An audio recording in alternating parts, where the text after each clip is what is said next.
Today, in honor of Eric Adams telling people from the suburbs of Iowa and Ohio to go back to Iowa and Ohio, I invited my friend, Tone Tank, artist, actor, New Yorker, to come and shoot the shit about it. I want to read one thing Eric Adams did tweet. Let me be clear. Anyone can be a New Yorker, but not everyone comes to our city with the spirit of being part of our city. I have a problem with that, and I'm unapologetic in asking more of our new arrivals to communities who were once waking up to gunshots and not alarm clocks. So that's Eric Adams in the Daily News today. It's funny because he's the Brooklyn borough president, and up until like 2 hours ago, I didn't know his name or what he looked like. I had no idea. Marty Markowitz used to put his face all over the restaurant week. You couldn't not know what he looked like. He was like showing your face. This is the first time I've ever heard from this guy, and I like what I hear. Right. I like what I'm hearing. Signs all over from when Jimmy Breslin ran for city council and Norman Mailer ran for mayor, and their whole platform was that New York City should be the 51st state. Right. I think they were being playful there. They were both, he was right, an of artist. course. You can't get it as a state. It shouldn't be its own state. But I do think you should need like a visa to stay here for longer than a certain point of time. If you're not from here, you have to like prove your worth or something. Take a citizenship test, or get sponsored in by a real New Yorker. All right, so what would that entail? What would the New York City visa application? Sorry, I just have to put my gum. Yeah. Like, what would the visa application, like, what would that look like? Well, before we even get into that, I'd like to say that where I'm thinking like we would cap a certain number. You know how I don't know much about the immigration process. I don't know Ellis Island days and all of that, but I feel like they'd get a certain amount of people from like one group and be like, all right, we've had our fill of that. And I think we have had our fill of these people that he's talking about. And maybe unless you could prove that you could have some type of unique contribution. So like what I see when I see people from this country in our city is just this separateness. It's like they go to Mott Haven, for instance, and they build a glass building that they all stay in, and they don't leave. That's and they something don't that put. happened? Oh yeah, Mott Haven in the I don't- Bronx yeah, I has know like where a it ton is. of I know. luxury buildings Oh, I where gotcha. they don't go and spend money at the local store. They just like have a gym inside this glass tower, inside everything, and they have little bookstores just for themselves and things like that. And the thing also is, like I live in a neighborhood, it's like fairly an immigrant neighborhood. We don't always blend, we don't always melt, and that's fine, because they're still bringing something to the table that's unique. Right. You don't have to blend. I don't care about that, and I also it's not something that like I'm talking about is like the larger part of the conversation of like national immigration. I'm not. Right. That's totally not even something I'm talking about at all. I just mean proving your worth For New to York become City. a New York citizen. And you don't think people from Iowa or Ohio have really done that? Neither does Eric Adams. I haven't met every single person. I've met some very cool people from Ohio. I don't know if I've even met anybody from Iowa. Are you either one of you guys from Iowa? No. Montana, our friend Daniel McKnight here is from Montana. Victoria is from Boston. And They seem like nice guys Yeah. and nice people, but still they would have to take the test. they would have to take the test. Go through the process.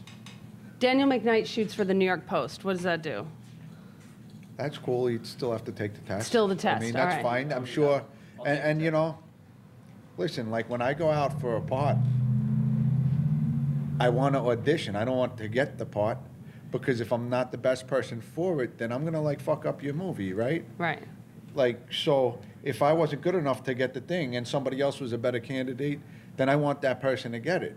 So like, I imagine that he would feel like if he's not a good candidate for a citizen in New York, then he would want the person who is a good, right. You know, You want to be where you're, yeah, where you yeah. belong. You want to get in where you fit in, yeah.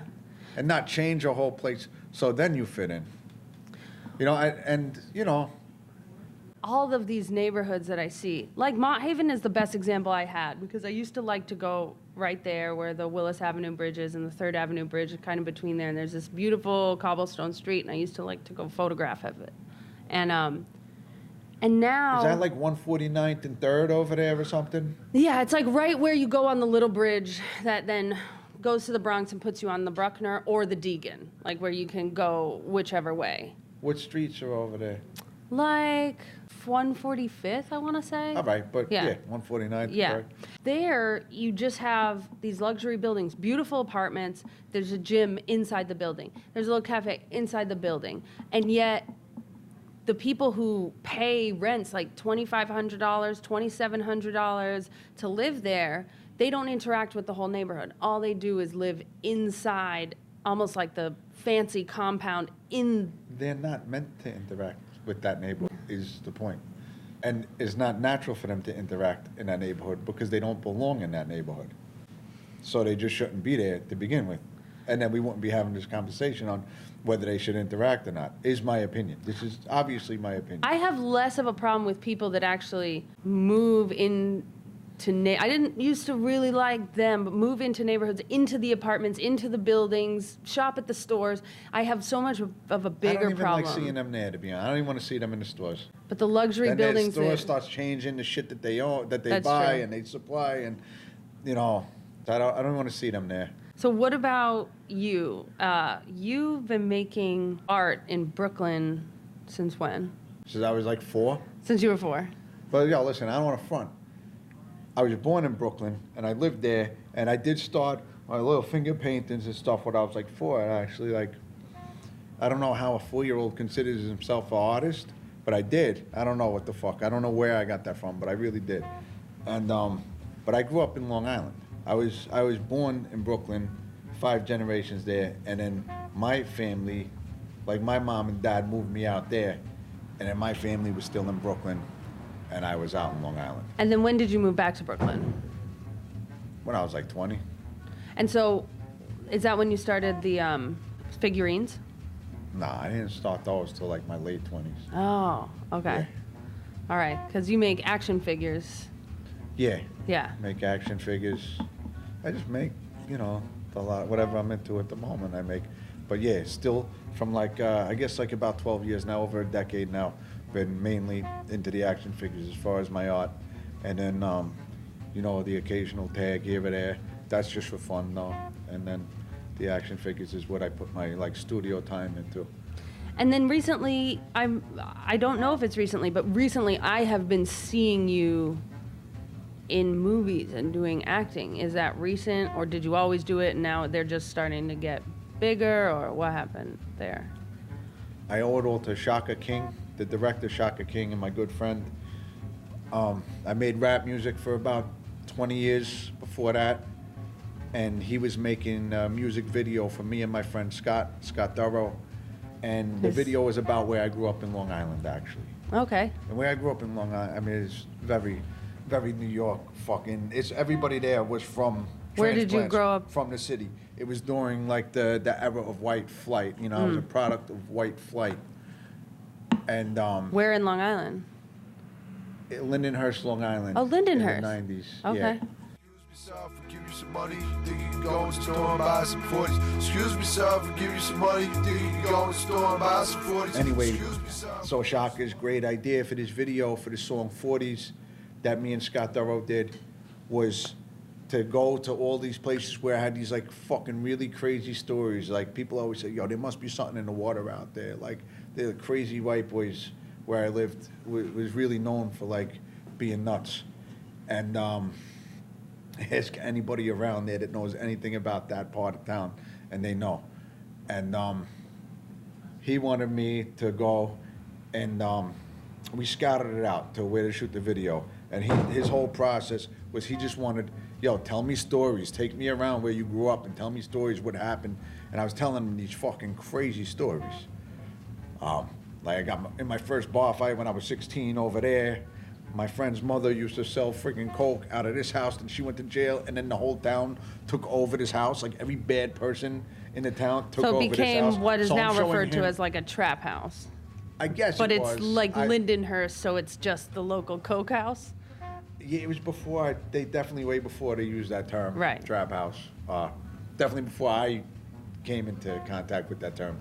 But anyway, the whole idea for the video was to check this out. So while we're doing and telling all of these stories and driving around, he was like, yo, he was a student at NYU at the time. He was like, yo, I'm working on my student film, which is actually like a real film. And he's like, I got a part for you. And I was kind of like reluctant because I know how much work goes into video. Mm-hmm. Video, anything, a music video, you know, a movie, a short film, anything. And I'm like, yo, I don't want to be the reason that your shit didn't come out good. You know what I mean? Like, I don't act. And Shaka's a very confident man. And he was like, no, Tone, you're going to do it. You know, that's how he speaks, very enunciated, confident, strong human. And of course I wanted to, I just didn't want to mess it up. You know, there's a lot of fear into that. You don't want to be the one to mess it up. So I started off with his movie, Newlyweds. And, that's right. I remember seeing Newlyweds. Yeah. And then that led to my next thing. And another thing led to another. And it all started with Newlyweds. Getting paid to move 2 couches. We're getting paid to move 1, and it's back there, so. No. We can't do this. This ain't right, yo. Well, it's happening, man. I hate to break it to you. Yeah. If you want, you can hop out right now. I'm not getting out. We're gonna turn the motherfucker around. Let's just go back and take the couch back. This is crazy. Yeah, it is fucking crazy. Maybe next time you won't get so high before work. Then I chilled for a while and wasn't doing anything because, like, you actually have to pursue stuff, and like that takes like some commitment. There are many And a year commitment. I can like check off to just sitting around and wondering why I hadn't been like discovered as some sort of genius. Yeah, like you're just waiting for somebody to walk in, and like maybe that happens, but it works better if you actually partake in and you know, commit to something. And to commit, you have to. It kind of takes a little humility because you're like, I'm gonna try hard to do this thing, and it may not work out. Right. It may be fruitless. It takes energy. It takes like not being lazy. You don't want to feel foolish. You put yourself out there. Then you don't want to try, and God forbid you try and it doesn't work out. Then Right. what? Everybody's going to think you're in it. You know what I mean? Like it's not true. It's the ideas in your head. Nobody's paying any attention to anybody but themselves, really. So nobody's going to care if you try and it doesn't work. And who cares? So finally, I guess my brain matured a little bit enough to like do the formalities of it, like, you know, try and audition and so, you know, I just got a couple things going on right now. I'm glad, and I'm just trying to get from one project to the next project and Wait, you stay play a drug dealer in one movie Yes. that just came out. Yes. Right. What's the name of that one? That movie is Lost Holiday. Lost Holiday. And then what are the other things that you were just in? I play a cop in the 60s in Chicago during the Black Panther era in the Fred Hampton Project. They don't have a title for the movie yet. Wait, is that, I saw on Instagram they had to cover all your tattoos. Yeah. Okay, because Yeah, that it's wasn't the really first time I ever regretted getting popular. them. It takes it's not fun. Really? It takes like a long time. You have to wake up earlier than everybody else. They paint it, or it's like a latex thing? First they tried to just dab it on, and then they realized they needed like some more serious stuff, and then it was like a latex thing Okay. that you have to use like hardcore alcohol, like denatured alcohol or something to get off of your skin. So you like it, though? It's a lot of fun. It's you know, it's good work if you could get it, you know. Right. And what were you It beats doing? going to work. But do you see yourself trying to pursue it as a principal character? I see myself trying to pursue it as a way to, you know, as a job. As a job? Yeah. And That's the goal. and otherwise you're working behind the scenes in theater, right? Kind of. I'm in the stagehands union. I'm a stagehand. I got my pension and my benefits and all that, and it's Nice. a great union. It would just be more fun to like, you know, throw on a costume and mess around for like 10 hours instead of working, you know? And you do Brazilian Jiu-Jitsu, right? It's Yeah. very, very amateur. Very Yes, amateur. I very mean, amateur. yeah, I very, very amateur It's like do my Muay Thai. exercise. For me, doing like Muay Thai, and I did a little bit of BJJ, but but I really like the impact. Yeah. And also my joints are not great, so Brazilian Jiu-Jitsu is a little harder for me, but it's kind of amazing. I call it body chess. It is. Whereas, It Muay is. Thai for me is just like impact, animal, and I have to think I have to think differently when I'm, participating. I wouldn't even say doing BJJ because it takes a long time to even kind of wrap your head around it for me. But yeah, I'd probably just hit somebody with a bat if they bothered me. I'm not Right. really trying to roll around on the floor. I don't want any problems. I'm just trying to. Yeah, I don't think I'd it's just like- my exercise. You know what I mean? if somebody came at me, I don't know if I would square And also up. nowadays, every single person in the world does some type of MMA or something, so you never know who you're getting into it with. I kind of have a theory I'm- getting into it because it's a way to be a workout person and get the endorphins without having to go to the gym. I was never a gym person until I was a Muay Thai person. Right. I grew up around Long Island Guido, so I was always a gym person. Oh yeah, that's From, like, the gym age of culture. That's 16. hardcore Yeah, that's like garage. steroid culture and all of that. That's like garage door gym culture. My dad is we're gonna shoot a fitness show because he's 74. Wow. And we were gonna shoot one in his garage called Stay Lit, Stay Fit 420, or Stay Fit, Stay Lit 420. I'm not sure which, because he smokes weed every day, and I don't do anything, but he does, and he likes to work out, and he's also hilarious. Yeah, I never worked out high until I started hanging out in the hood, and they worked out high. And yeah, it was all right. My dad swears I just by thought you it. couldn't do that. I don't do anything anymore. But yeah, I think I broke like a first personal record high one time. I think he's on some sort of, I'm 74, I want to mix the theories of Tibetan Book of the Dead with smoking weed, with stories about my old drug dealing And days, lifting with weights. working with and lifting weights. All right. You should yeah. come if you. I'll check it out. Yeah, we'll. I'll be a. If you want to be a observer. guest, I think you guys would be hilarious. I don't have to get high, right? No, All right, no, good. only him. He will be high. I'll work out with him or something. Okay. Yeah. All right, Yeah, that's perfect. fun. All right. Another show is born. Awesome. See, I told you, one thing leads to the next One thing right? leads to the other. All right, so Should we get back to this New York yes, thing? let's get back to the New York thing. Tell me more. I want to know your New York philosophy, top to bottom. Was it a mistake in 1898, Brooklyn became a part of New York? Was that a mistake? No. No. No. The 5 boroughs being together is good. Yeah. Yeah? Yeah. All right, how do you feel about Staten Island? I love Staten Island. Which parts? All of it. All of it? Did you ever go to Woo Where? Man, no, I missed that. But I ended up at the right around the block from there, I believe, in Park Hill. The Can It Be Also Simple Wall. Oh, I don't know what that is. It's by the Park Hill houses, and North Shore? Is that on the North Shore? No. No. Oh. It's like Stapleton and Park Hill. It's in the Wu-Tang songs. Just listen to the Wu-Tang songs. You'll get a picture of the gist of what it's like. And we were with a friend, my friend Hassan, and he's from there. And he stopped his car because he saw somebody he knew and hopped out of the car. And we get out of the car, we walk around. I think it was me, Shaka, my boy Chris, and Scott. And just not being from around there, like the projects are like a small town. Like word travels quick, like there's outsiders here. And people just kind of started sniffing around. Like wolves, coyotes, like feeling us out. Trying to maybe like press up, but then they could see we was with somebody, and nothing really escalated or really came to.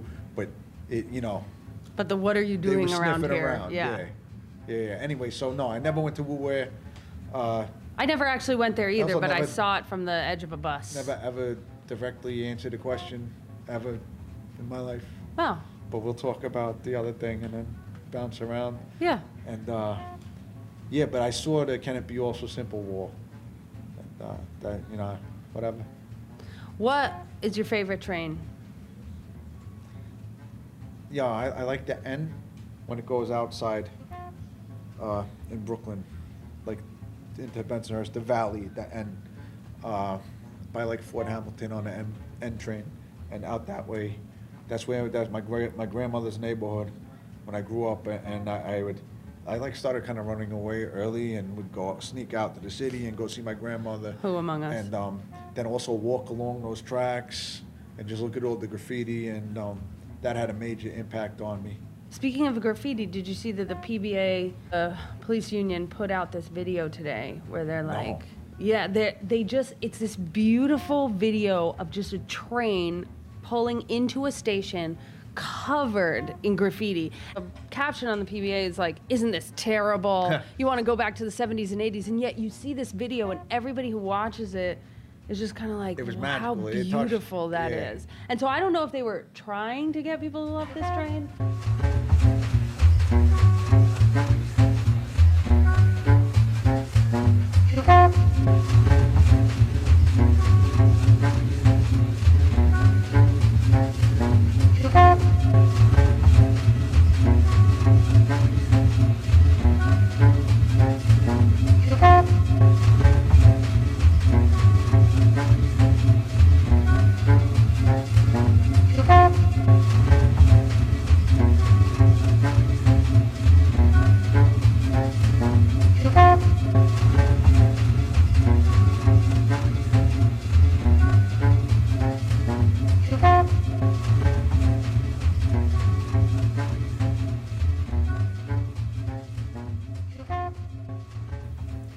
I don't think this is the train that I saw. This is a different one. So what train did you see? A memorial train? Yeah, it was a memorial train for a writer that passed away. I think that there were actually a few cars dedicated to different writers that passed away. The caption just doesn't match what that train actually Yeah, it's looks funny, like. It's funny. That's what they're trying to do there.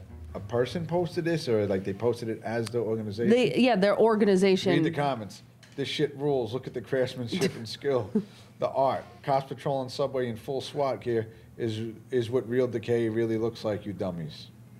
Oh, that's nice that they use the word dummies and not some other kind of elevated hyperbole.